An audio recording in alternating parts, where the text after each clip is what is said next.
아버지 하나님, 맥주 감사 주일을 맞이하여 예배의 자리로 나온 한 성도 한 성도들을 기쁨으로 맞아 주신 줄 믿습니다. 이 시간 예배하신 말씀으로 그 심령을 새롭게 하시며 주님의 풍성한 은혜 안에 거하는 삶이 되도록 역사하여 주옵시기를 예수님의 이름으로 기도하옵나이다.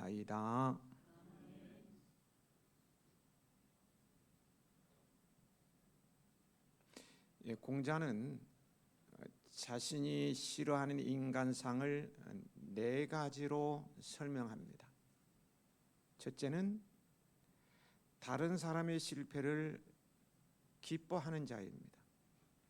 마음속으로 고소해하며 표정 관리에 들어가는 인간입니다. 둘째, 윗사람을 헐뜯는 자입니다. 앞에서는 굽실거리며 아부하고 뒤에서는 욕하는 인간을 말합니다. 셋째는 용기는 있으나 예의가 없는 자입니다. 이런 사람을 보고 싸가지가 없는 인간이라고 그러죠. 네 번째로 싫어하는 사람은 은혜를 원수로 갚는 자입니다.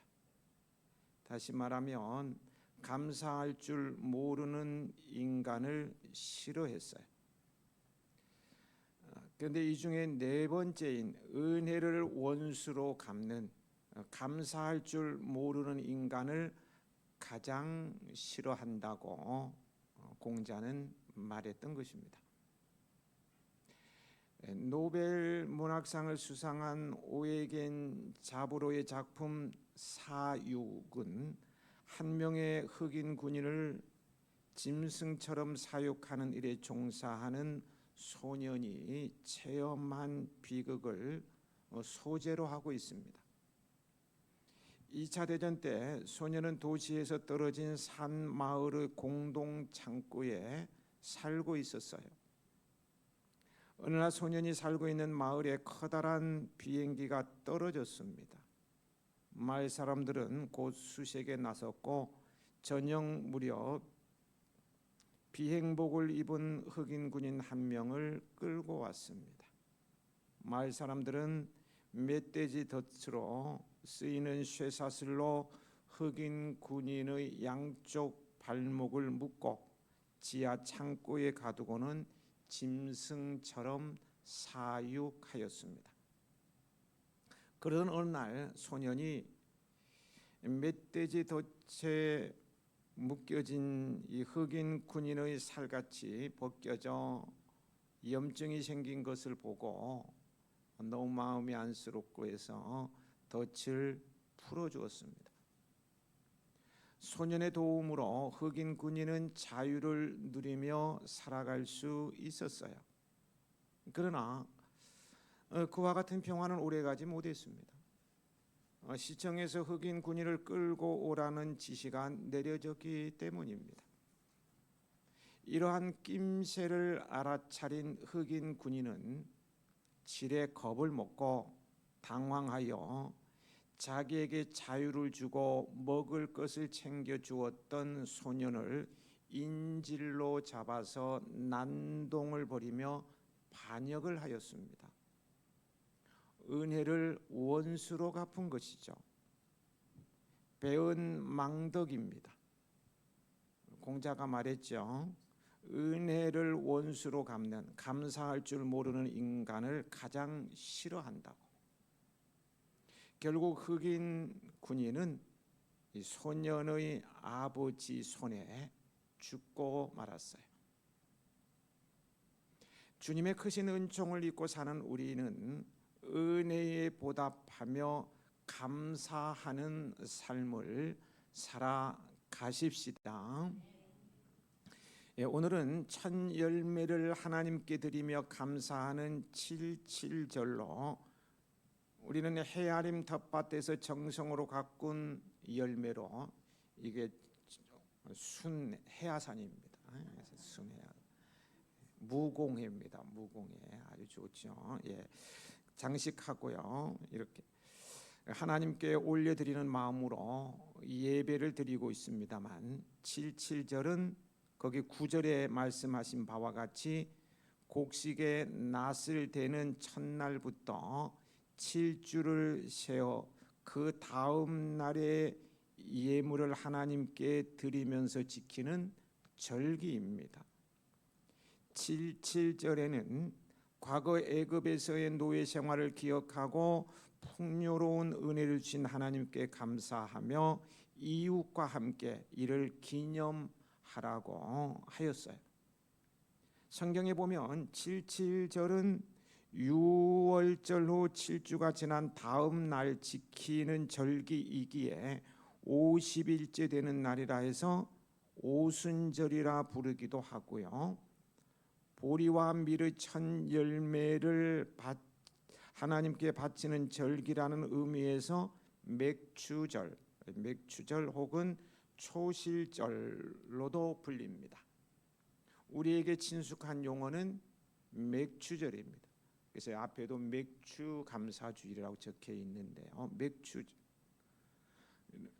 우리 친숙해 있습니다만 오늘 본문에 77절이라고 말하고 있기에 오늘은 맥추절 대신 77절이라는 용어로 사용하겠습니다. 같은 의미입니다. 한편요, 현대는 농경 시대가 아니기 때문에 77절인 맥추절을 지키지 않아도 된다고 주장하는 이들도 있지만요, 그렇지 않아요. 우리 하나님께서 농경 시대가 끝나고 오늘날과 같은 산업 시대가 올 것을 모르셨을 리가 없습니다. 성경을 기록할 당시도 오늘의 이 시대를 전부 꿰뚫고 계신 분이셨어요.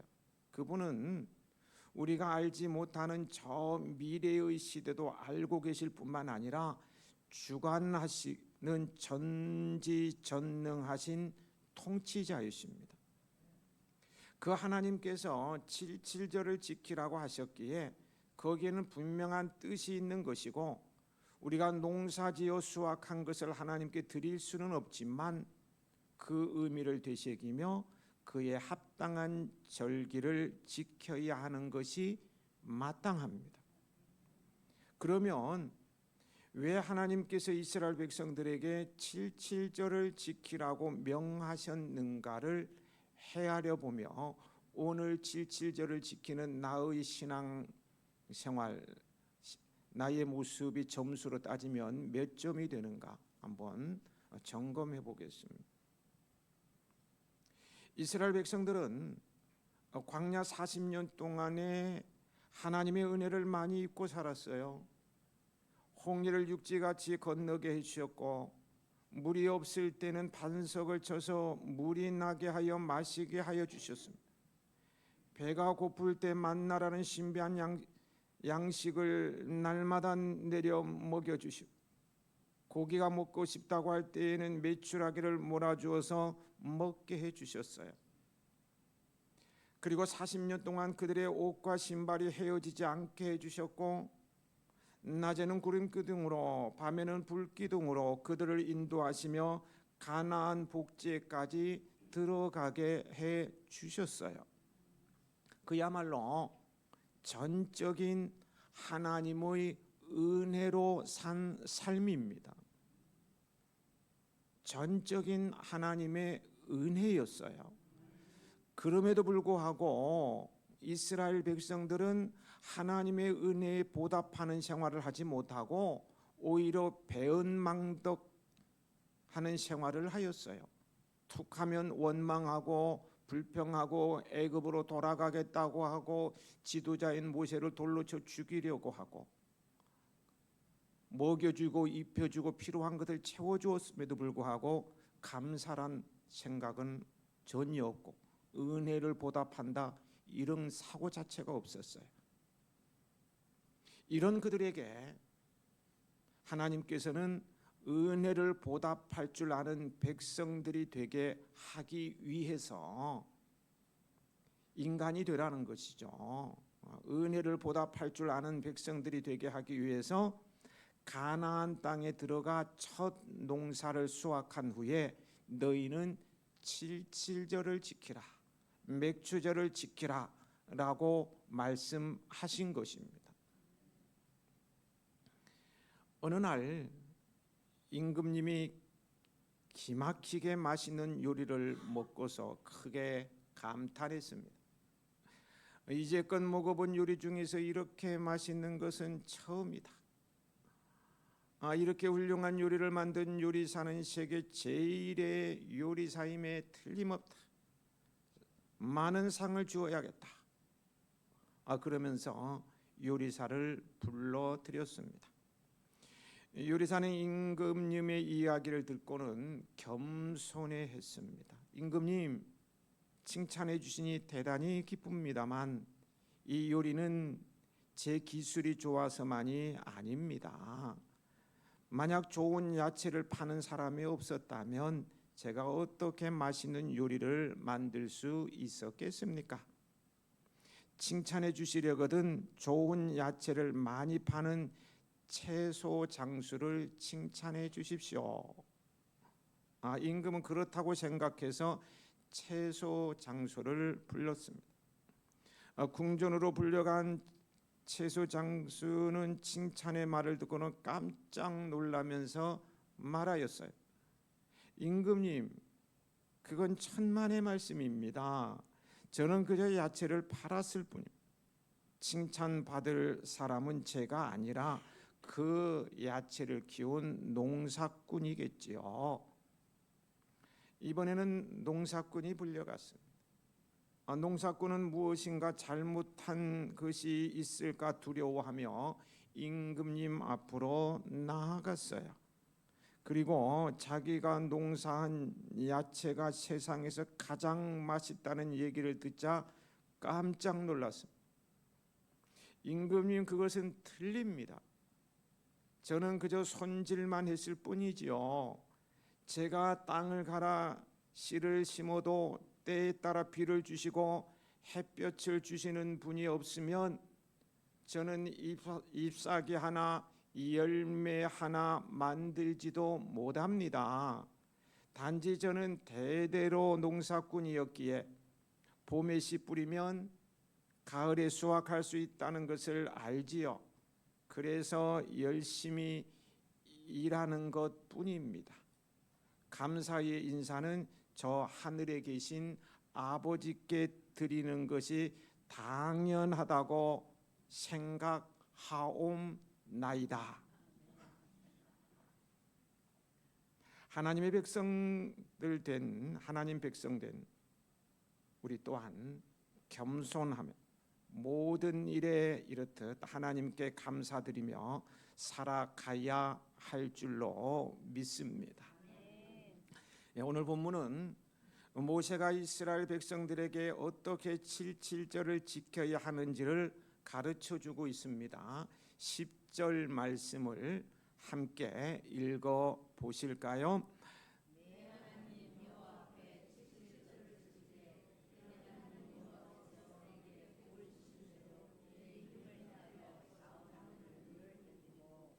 두 가지를 말하고 있습니다. 첫째는 내 하나님 여호와께서 내게 복을 주신 대로이고, 두 번째는 내 힘을 헤아려 자원하는 예물로 드리고입니다. 여기 내 하나님께서 내게 복을 주신 대로라는 말씀은요, 우리가 받은 것이 우연이 아니라 섭리였음을 인정하라는 초대입니다. 모든 것이 은혜임을 고백하라는 거예요. 동시에 내 힘을 헤아려라는 말씀은요, 하나님 앞에서 자기 과시가 아니라 진실을 요구하시는 거룩한 잣대입니다. 하나님께서는 성도의 외식과 허세를 기뻐하지 않으시고 은혜에 합당한 진실을 기뻐하십니다. 그러므로 7.7절의 예물은 남과 비교하여 드리는 것이 아니라 하나님과의 관계 속에서 드리는 거예요. 남의 많은 예물을 기준으로 하면 예배는 경쟁이 됩니다. 죄송합니다. 돈으로 예를 들고 감사한금 200만 원 드렸네. 나는 1,000만 원 드려야지. 1,000만 원 아니야. 나는 2,000만 원. 뭐 경매하듯이 이렇게 남이 많은 예물을 기준으로 하면 예배는 뭐가 된다고요? 경쟁이 되고, 하나님의 은혜를 기준으로 하면 예배는 감사의 고백이 됩니다. 하나님은 감사의 고백을 받으십니다. 어떻게 7.7절을 지켜야 하는가의 첫째가 하나님께서 복을 주신 대로 감사하라는 것이었습니다. 하나님께서 주신 복이 무엇이겠어요? 당시에는 보리나 밀이었습니다. 보리와 밀의 수확은 당시에 하나님께서 주신 대표적인 복이었다는 거예요. 이 보리와 밀은 하나님께서 주시는 복은 하늘에서 뚝 떨어진 것이 아니라 농작물을 통해서 주셨고, 사람들이 수고하는 일의 결과를 통해서 주신 것들입니다. 그래서 7.7절기에 하나님께서 주신 복은 보리와 밀뿐만이 아니라 그 시점에서 얻게 되는 모든 수확을 다 포함하는 것입니다. 보통 보리와 밀을 수확할 때 복숭아, 자두, 비파, 양파, 마늘, 매실, 블루베리, 체리, 앵두, 가지, 왜, 호박, 토마토, 당근, 고추 등등 다 일시기에 거두는 것이죠. 이게 하나님께서 주신 것이라는 거예요. 그뿐만 아니라 모든 사람은 작지만 수확을 얻은 것, 일에서 얻은 수입, 월급, 연금, 노인수당, 받은 선물 등등이 있을 것입니다. 이것도 다 하나님께서 주신 복입니다. 우리는 하나님께서 주시는 복을 받은 사람들입니다. 복을 받지 않는 사람은 아무도 없어요. 다만 얻게 된 것을 하나님께서 주신 복으로 여기느냐 여기지 않느냐의 차이입니다. 내가 수고하고 얻은 것이니 내 것이지 이렇게 생각하는 사람도 있고, 모든 게 하나님의 은혜라고 고백하는 사람도 있다는 것이죠. 나는 받은 복이 없다고 생각하는 분이 혹 있으시다면 자신이 먹고 살고 누리는 것들을 조금만 생각해 보면, 아하, 이런 것들이 다 하나님께서 주신 복이구나 라는 것을 인정하게 될 거예요. 내가 누리고 있는 모든 것들이 하나님께서 주신 복이라는 것을 인정하게 되므로 범사에 감사할 수 있게 되는 것입니다. 감사는 생활의 평안과 기쁨과 여유를 가져다 줍니다. 오늘의 예배는 올해 전반기에 주신 하나님의 복, 하나님의 은혜를 생각하며 감사의 마음을 새롭게 하는 예배이어야 합니다. 감사의 마음이 열리면 모든 것을 감사하게 될 거예요. 감사하면 그 감사 가운데 희망을 낳습니다.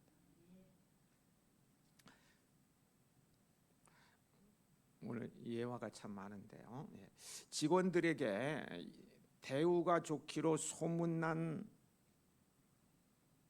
한국에 있는 한 외국계 기업에서 신입사원 채용 공고를 냈습니다. 지원자 중 1차, 2차 필기시험과 면접을 거친 후 5명의 최종 예비 합격자가 선정되었어요. 인사부장이 이들 5명에게 3일 이내에 최종 결과를 알려줄 것이라고 통보했습니다. 5 지원자들은 초조한 심정으로 결과를 기다리고 있었어요. 5명 중 유일한 여성 지원자는 회사로부터 다음과 같은 내용의 이메일을 받았습니다. 귀하께서 저희 회사에 지원해 주셔서 감사합니다. 그러나 안타깝게도 귀하는 이번에 저희 회사에 채용되지 않았습니다. 회사가 채용할 인원이 제한되어 있어서 귀하처럼 재능 있고 뛰어난 인재를 모시지 못하게 된 점을 매우 애석하게 생각합니다. 그녀는 마음이 아팠지만 한편으로는 이메일에 담긴 진심 어린 위로의 내용에 감동을 받았습니다. 그래서 아래와 같은 짧은 감사의 응답 메일을 회사로 보냈어요. 감사합니다. 부족한 저를 최종 5인 예비 합격자 명단에 포함시켜 주신 걸로 만족합니다. 앞으로 하시는 모든 일들이 잘 되시기 바랍니다. 아울러 귀사의 일취월장 무궁한 발전을 기원하며 감사의 마음을 늘 간직하겠습니다. 그런데 3일째 되던 날 그녀는 뜻밖에도요 회사로부터 최종 합격을 했다는 통보를 받았어요. 나중에 알고 보니 그녀가 받았던 불합격 통지 이메일 내용은 마지막 시험 문제였던 것입니다. 즉 5명의 지원자가 남았을 때 지원자 5 모두가 그녀와 똑같은 불합격 통지 메일을 받았지만 회사에 감사 메일을 보낸 사람은 오직 그녀 한 사람뿐이었습니다. 감사는 희망을 낳습니다. 범사에 감사할 줄 아는 성도로 사시기를 축복합니다. 축복합니다. 7지절을 어떻게 지켜야 하는지, 두 번째는 자신의 힘을 헤아려 자원하는 예물을 드리라는 것입니다. 레위기 23장에 보면 7.7절에 바치는 예물이 나오는데요. 저는 읽다가 충격을 받았는데 여러분 충격을 받을는지 모르겠어요. 한번 읽어볼까요? 거기에 보면은 첫 수확한 밀로 만든 유교병 2개와 1년 되고 흠없는 어린 양 7과 젊은 수소 하나와 수양 2 이렇게 말씀해 주고 있어요. 바치는 분량이 꽤 많죠. 평범한 서민은 감히 어떻게 낼 수 없는 양이에요. 너무 버겁습니다.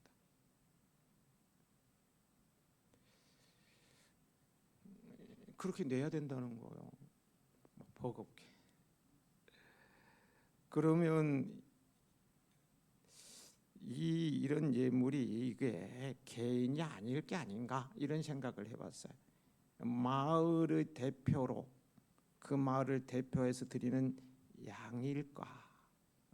그렇게 많은 것을 드리는 건 한 마을을 대표해서 드릴 만한 거 아닙니까? 아니면 가정별로 드리는 양일까?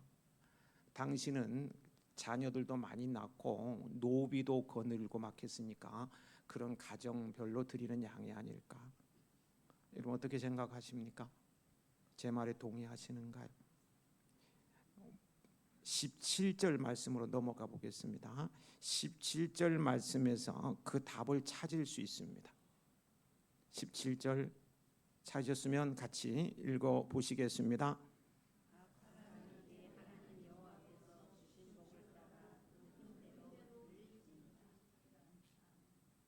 뭐라고요? 각 사람이 분명히 개인별로 드릴 예물임을 알 수 있어요. 큰일 나네. 신앙생활 못하겠어. 돈 엄청나게 받아. 근데 각 사람이 하나님께서 주신 복을 따라 그 힘대로 드리라고 말씀하고 있어요. 여기에서 중요한 원칙을 발견하게 되는데요. 자기 힘을 헤아려 자원하는 예물을 드리라는 것입니다. 자기 힘을 헤아린다는 것은 힘에 맞게 너무 과분하게 하여 억지가 되지 않도록 하기 위함입니다. 반대로 체면치레로 드리는 형식적인 안 드리면 안 되니까 조금 흉내만 내는 그런 것이 아니라는 것. 이만큼 한 예물을 드릴 힘이 없는데 억지로 드리라는 것이 아니라 이 정도는 드리기 어렵지만 요 정도는 최선을 다해서 드릴 수 있겠다는 자원하는 마음을 가지라는 것입니다. 그래서 힘껏 드리라는 거예요. 이 정도는 못 드려도 요 정도는 드릴 수 있겠다. 이런 자원한 마음으로 드리라는 것입니다. 여기 내 힘을 헤아려라는 말씀은 우리로 하여금 신앙의 성숙을 확인하게 합니다. 믿음은 무작정 과장하지 않습니다. 믿음은 현실을 외면하지도 않아요. 믿음은 하나님 앞에서 진실합니다. 어떤 성도에게는 큰 예물이 기쁨이며 어떤 성도에게는 작은 예물이 피눈물의 고백일 수 있습니다. 하나님께서는 금액표를 보시는 분이 아니라 믿음의 무게를 보시는 분이십니다. 예수님께서 과부의 2 렙돈을 보시며 칭찬하신 이유는 그것이 사치가 아니라 전심이었기 때문입니다. 내 마음을 다 담았다는 거예요. 그러므로 77절의 예물을 드림에 있어서 중요한 것은 얼마냐 보다 어떤 마음으로이며 더 깊게는 누구를 의지하며 드리느냐입니다. 하나님께서 복을 주셨다는 고백은 결국 주님께서 제 인생의 주인이십니다 라는 신앙 고백으로 이어져야 합니다.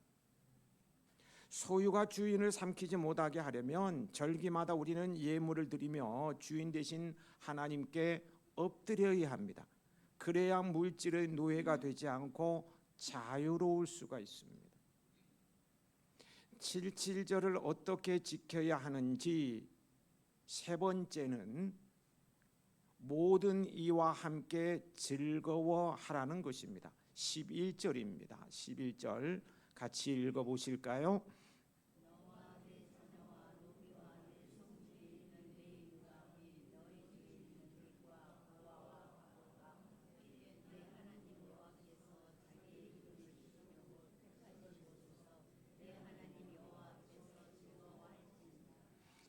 모든 이와 함께 즐거워할 것을 말씀해 주고 있습니다. 함께 할 사람을 보니까 함께 할 사람은 즐거움을 함께 할 사람은 먼저 자기 자신이죠. 자신과 자녀들과 종들과 성중에 있는 레위인들과 성읍에 있는 객들, 손님들과 고아들과 과부들이라고 아주 구체적으로 언급해 줍니다. 이렇게 구체적으로 언급한 이유는 어떤 사람이라도 소외시키지 말고 77절을 함께하여 즐거워하라는 것입니다. 잔치에서 어느 누구든 소외시키면 안 된다는 거예요. 사실 종들이나 고아들이나 과부들은 사회적인 약자이기에 소외되기 쉬운 사람들입니다. 어떤 계층의 사람이라도 소외시키지 말고 77절에 참여하여 즐거워하라는 것은 사랑으로 위로와 격려를 아름다운 사회 공동체를 이루도록 하기 위함입니다. 사람은 누구나 할 것 없이요, 사랑받기 위해서 태어났고요, 위로와 격려가 필요합니다. 사랑과 관심을 받지 못하면 외롭고 고통스러운 것입니다. 외로운 것, 고독한 것은 아주 힘든 거예요. 고독을 못 이겨서 생을 마감하는 사람이 굉장히 많습니다. 가장 큰 질병 중에 하나 고독이라 그러잖아요. 오늘날 노령화 사회, 아니지, 이제는 노령화 사회가 아니고 최고령화 시대, 그렇죠? 최고령화 사회가 되어가고 있는 시대인데요. 농어촌은 그래도 좀 덜합니다. 어차피 막내가 75세니까 75세 되면은 전부 이장을 해야 됩니다. 다 80, 90세 되니까 막내니까 다 비슷하게 다 사죠. 근데 도시 같은 경우는 고독하게 보내는 노인들이 참 많습니다. 개인주의가 팽배한 도시에는 밖에 나갈 수도 없어요. 집안에 그냥 있고 방에서 그냥 지내는 노인들이 많다는 거예요. 그래서 우리 교회는요, 그분들을 섬기기 위해서 이렇게 채소가 나올 때는 야채 나눔 장터를 하는 거예요. 보면은 어르신들이 막 몰려와요. 이미용에서 한 달에 한 번 섬깁니다. 70세 이상 어르신들 오시라고 막 몰려와요. 그날은요, 그분들은 모처럼 한 달에 한 번 나들이 하는 날이에요. 다른 건 잘 잊어버려, 깜빡깜빡 잊어버리는데 이미용의 날은 잊어버리지도 않아요. 모처럼 나들이 하니까 그냥 나오시는 거예요. 나오시면은 머리도 손보고 빵도 나눠드리죠. 먹고 또 사람들도 만나고 뭐 일석삼조사조입니다. 그래서 이분들이요, 정해진 시간보다 훨씬 일찍 옵니다. 우리 교회 행사가 있으니까 2시 전에 오면은 거주할 곳이 없으니까 2시에 맞춰서 오십시오. 그래도 12시부터 와서 계세요. 너무 외로우니까. 그래서 모여서 335 짝을 해서 시간 가는 줄 모르고 담소를 나누는 것을 보게 됩니다. 이런 사람들을 외면하면 안 된다는 거예요. 맥주절에는 이런 사람들과 함께 해야 된다는 거예요. 하나님의 백성이 된 사람들은 77절의 의미를 알기 때문에 감사하고 즐거운 것입니다. 77절을 지킴으로 하나님께 복을 주셨음을 돌아보게 되고요, 감사하게 되고 이웃과 더불어 즐거워하며 잔치를 할 수 있는 것입니다. 우리는 77절에는 여건상 이웃을 위한 잔치를 못하지만요, 그 의미를 살려서 가을에 잔치국수랑 영화데이를 갖습니다. 올해는 10월 17일입니다. 잔치국수에 동네분 초대하고 같이 영화 보고 하는 거. 10월 17일 기억하시고 그날 함께 참석을 하고 외로운 분들을 초청해 주시기 바랍니다. 우리는 77절, 즉 맥주절에 감사의 예물을 드리는데요, 이미 드렸겠지만요, 정말 감사의 마음을 담아야 하고요, 이 감사 예물이 함께 나누고 베푸는데 사용되도록 힘써야 합니다. 그래서 우리는 이웃을 위해서 많이 쓰려고 노력을 합니다. 보통 교회보다는 굉장히 많이 지출하고 있습니다. 우리는 하나님께도 감사해야 하지만 서로에게도, 가족에게도 감사의 마음을 나눠야 더욱 감사의 기쁨이 넘치게 된다는 것을 알고요, 실천해야 합니다. 77절에는 우리 성도들 간에도, 가족 간에도요, 서로 자그마한 선물이라도 주고받으며 함께 즐거워해야 합니다. 아멘 하신 분이 한 분이 정확히 들렸고 그 다음은 잘 안 들려요. 7.7절에는 자그마한 선물이라도 주고받으며 함께 즐거워해야 한다고. 아직 7.7절이 끝나지 않았으니까요. 서로 자그마한 선물이라도 주고받으며 함께 즐거워해야 한다는 말에 공감이 된다면 그렇게 하시기 바랍니다. 기쁨이 곱빼기가 될 것입니다. 나눔이 행복하잖아요. 여기서 한 가지 더 생각해 보고자 합니다. 7.7절은 장차 올 완전한 수확을 바라보게 합니다. 우리가 지금 드리는 감사는 아직 완성된 세계의 기쁨이 아니라 완성될 세계를 미리 맛보는 기쁨입니다. 이 땅의 수확은요, 언제나 흔들릴 수 있어요. 기후가 바뀌고 경제가 흔들리고 몸이 약해지고 계획이 무너질 수 있어요. 그러나 하나님 나라의 수확은 흔들리지 않습니다. 그 수확의 보증이 예수 그리스도이시기 때문입니다. 그러므로 성도는 우리의 맥주 감사의 예물을 드리면서요, 영원의 추수를 기다리는 사람이에요. 여러분, 언젠가는 우리가 추수되어 하늘 곳간에 드려진다는 사실을 아시는가요? 언젠가는 우리가 추수되어서 하늘 곳간에 드려지게 된다는 거 아시냐고요? 내가 추수되어 하늘 곳간에 드려지게 된다는 사실을 믿음의 눈으로 바라본다면 이렇게 기도하게 될 것 같아요. 주님, 오늘도 제게 은혜를 주셨으니 감사드립니다. 그리고 장차 주께서 완성한 날에 제 삶을 추수하여 거두실 때 그날에도 저는 주님의 자비를 기뻐 찬송할 것입니다. 이 소망이 우리의 기쁨을 더 깊게 합니다. 이 소망으로 하나님께 나아갈 때 오늘의 예배는 내일의 두려움을 이기게 하고 오늘의 감사는 내일의 시련을 견디게 합니다.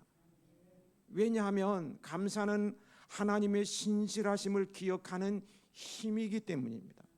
우리 하나님은요, 약속에 신실하심, 약속하시면 반드시 지키셔요. 우리를 향하신 사랑에 변함이 없으신 신실하신 분이십니다. 우리는 올 상반기를 보내고 7.7절을 지키면서 무엇보다도 감사와 즐거움이 회복되었으면 좋겠습니다. 근심 걱정이 확 사라지고 기쁘고 즐거움으로 가득 찬 2026년도 후반기를 맞이했으면 좋겠습니다. 오늘 감사함으로 함께 예배드린 모든 분들은 은복의 통로가 될 수 있고 행복의 통로가 될 수 있습니다. 여러분의 가정과 친척과 이웃에게 은복과 행복의 통로로 쓰임을 받으심으로 하나님께는 영광을 돌리고 삶이 더욱 풍성하고 아름다우시길 축복합니다. 아버지 하나님, 7.7